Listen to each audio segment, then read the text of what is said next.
What is going on, Toy Fan Malam, and welcome back to the Custom Cave. I am Project Piper Customs, and this is the ZD Toys Avengers Endgame Smart Hulk Custom Episode 2. And into this one, we are going to be tackling the sculpt work. Okay, as I said in the last episode, if you haven't catched that, do so now, and it will show you how I got up to this point. But yeah, in this one, we are going to be taking a look and accomplishing all the sculpt of all the burns that he suffers when he snapped his fingers. Okay, so we're going to be doing the whole arm on both sides, and of course just whatever's on his torso. Alright, and what we're going to do two different layers of sculpt work. We're going to start off with the initial base sculpt, and then we're going to go in with some other surface details. So let's stop fiddling around with this thing, and let me show you what kind of materials you're going to be needing if you're going to do this yourself, or I'm going to show you what materials I'm using. And if you're in the custom game, then you would have seen a fair few of the different kinds of sculpt work, epoxy resins and the putties that you can use for sculpting onto an action figure. And I think the most famous one is, of course, Milliput. Alright, there's a few different variations of Milliput. This is a new batch that I bought off Amazon, and the sod sent me the wrong one, because what I normally tend to prefer, I've not used this one particularly, the terracotta, but my go-to favourite of Milliput is the red one, red box.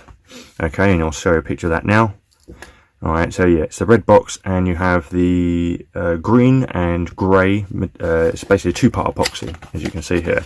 Alright, so you've got the two parts there, and then the red box one you have the green and the grey. And this one, obviously, we have like a bronze terracotta, and we have this one here. This stuff isn't, I say, easy enough to work with, and this stuff is actually, personally for me, the most awkward to work with. Right underneath Procreate, which if anyone ever used Procreate before, then you know exactly what I'm talking about. That is some really difficult stuff. But yeah, Milliput, a lot of people get turned away from, as they don't find it the best to work with, and I understand why. When I first started using it, it was a pain in the ass, but you have to just keep going at it, and eventually you'll find the best ways of using it. Okay, so we're going to give this terracotta a go. Never used it, and I don't really feel like sending it back. Alright, so we're going to see how we get on with this. It should be the same stuff, like same principle, just different colour. And that's going to be for the surface.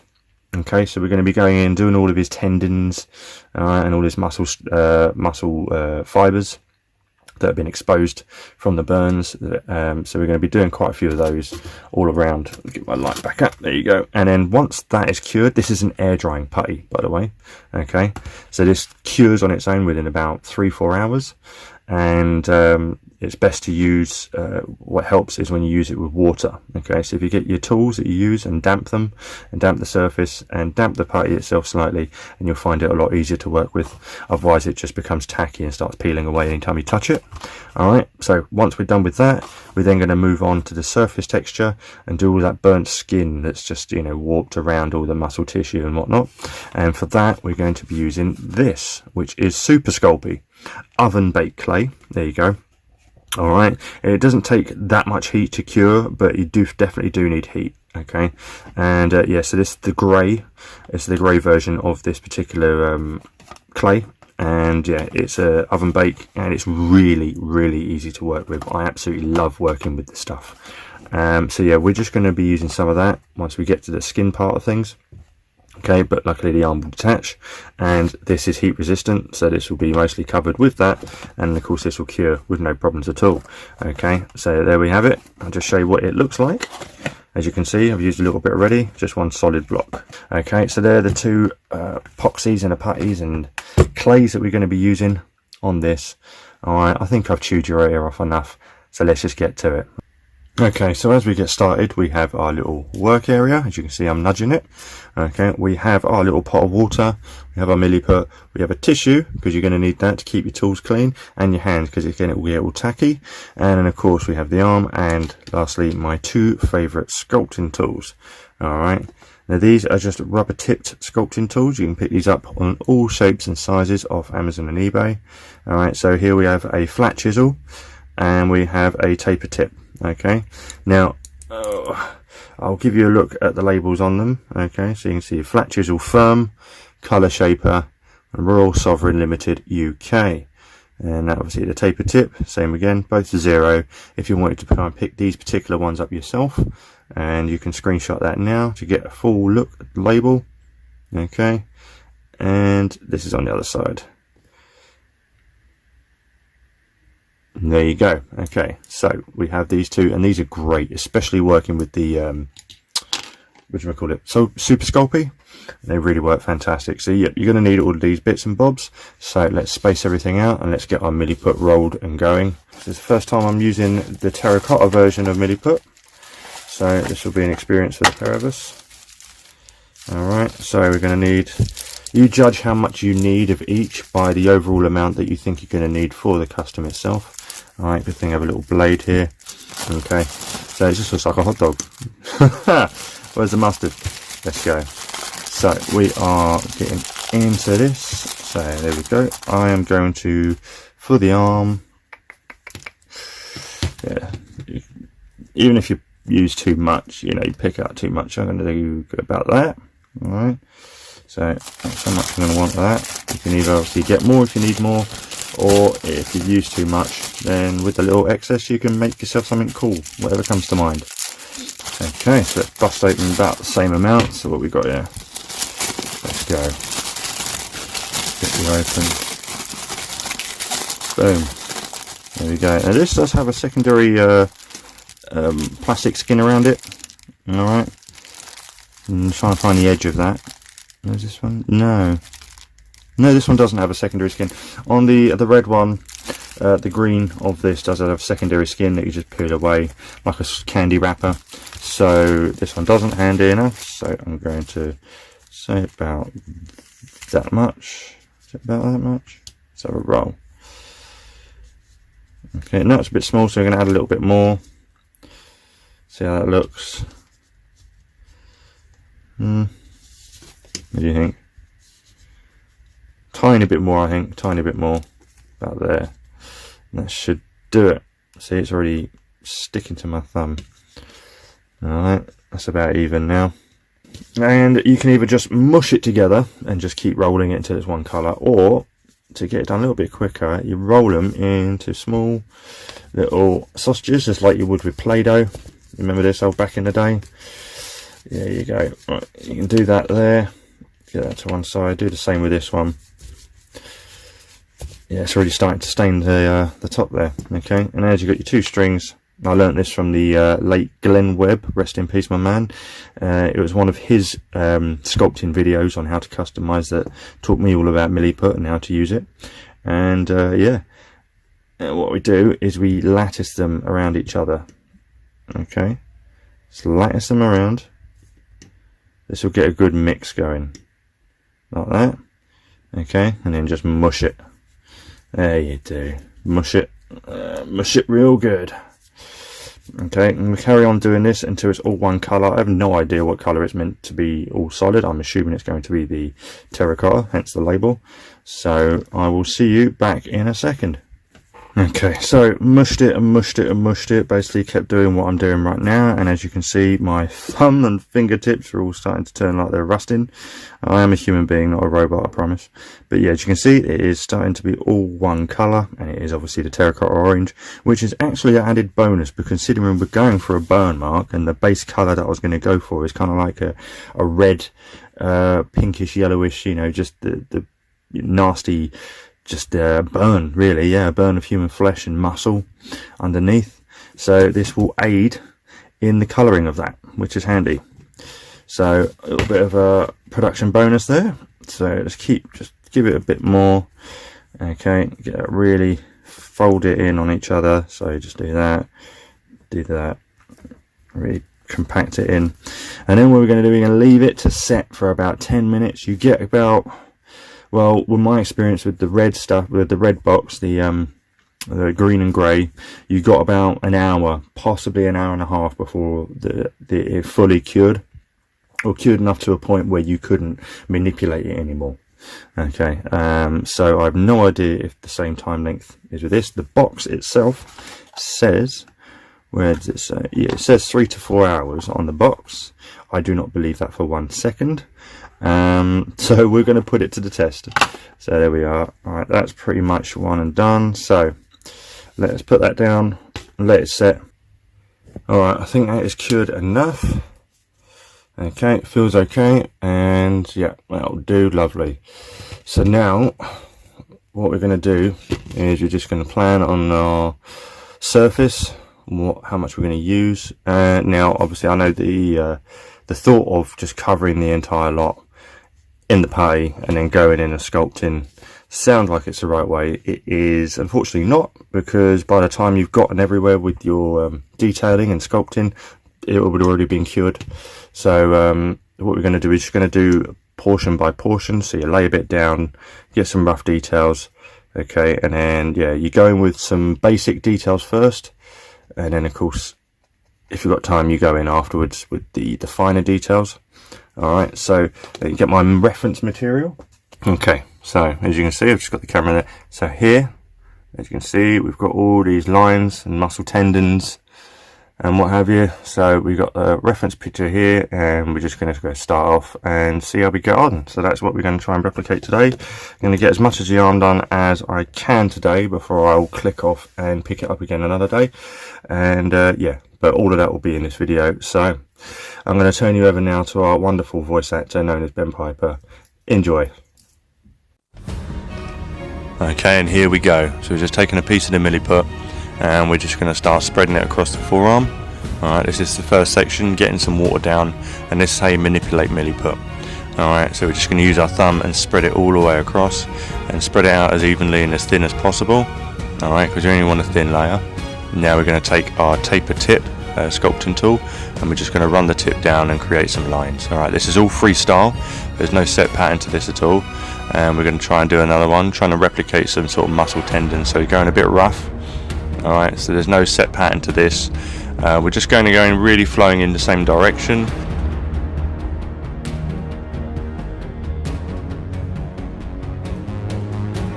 Made a bit of progress and I'm happy with how this is turning out.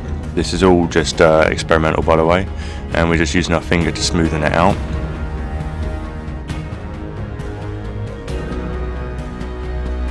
Yeah, carrying on with the process, moving across the milliput piece, and yeah, just going a bit uneven with the lines, and as you can see there, just finishing off one edge, and this has turned out pretty much how I'd really hoped it would have. And yeah, as you can see, it's all uneven, all flowing in the same direction roughly.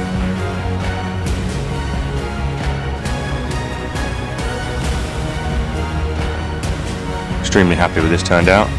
Now let's get on with the rest of the arm. So with the technique down, we've moved on to another area, covering up the elbow, and as you can see I've applied all the lines and flowing in sort of the directions that muscle fibres would.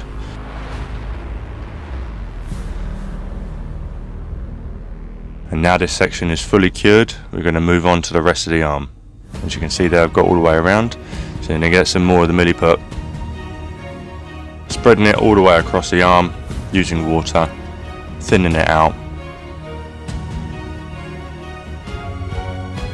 and then continuing on, we're using the chisel tip at the moment.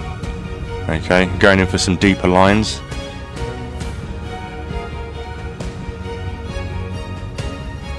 And yeah, there is no time to waste with this, so we're just going in, no holds barred. Okay, quite quick as well, so we've got time before it sets.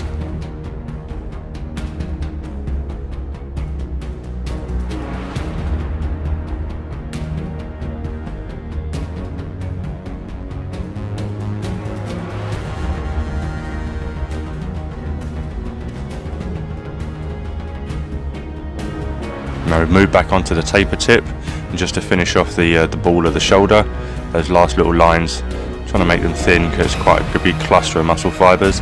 And now that the milliput has had a chance to set a little bit, we can just go in and do some final imprinting, really get some of those trenches really deep, okay, so that the paint has a good surface to sink into, and it will highlight some of the details of the sculpt.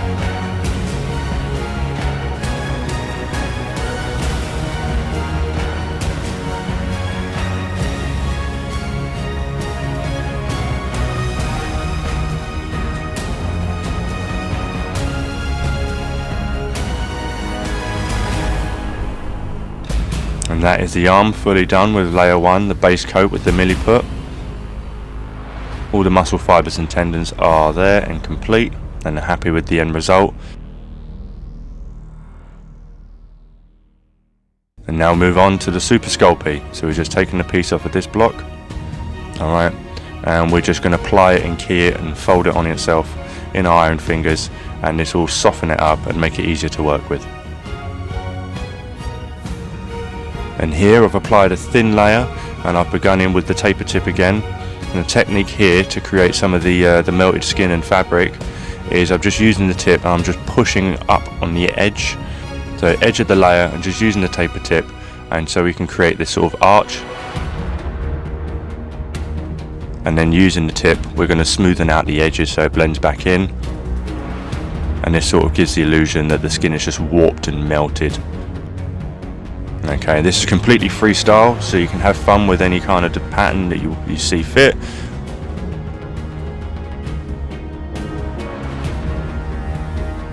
So here I've just added another little push and some along the edge, and then within the centre I've just gone in with some more indentations and trenches.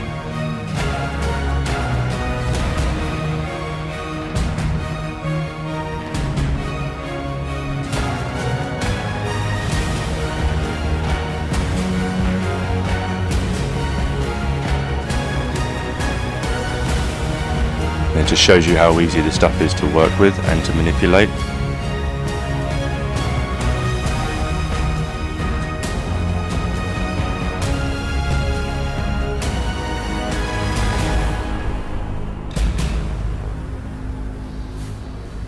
Okay, now moving on to the next portion, we're going to cover up a worn area from the milliput there. Okay, and you don't need water for the super sculpey. Okay, it's soft enough, so we're just going to apply a thin layer. Okay, and the beauty with this stuff is even if you've put too much down, you can just use the tool and break some off. You know, any excess that you don't need. Strip away the essential rather than keep adding.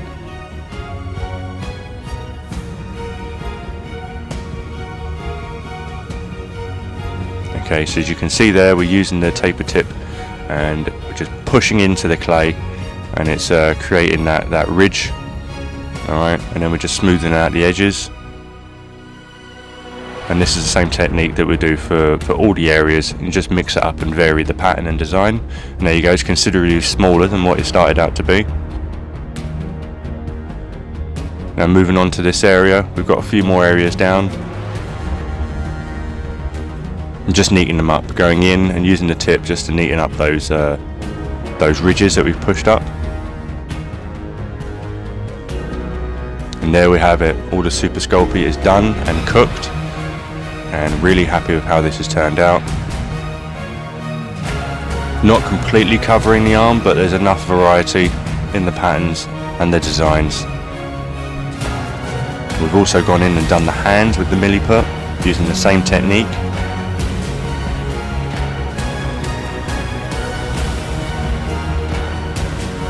And that is all the sculpt complete.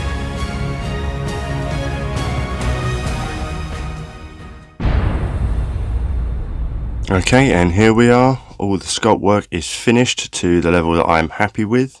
As you can see here, we have all the milliput down first, and then obviously I went in with the oven baked clay, the super sculpey, and I just added some of the burnt skin and fabric patches all over, and of course the hands. So here's what I did with the hands after just giving you a quick look over the full sculpt, and I added a little bit here to represent some exposed torso underneath the hole.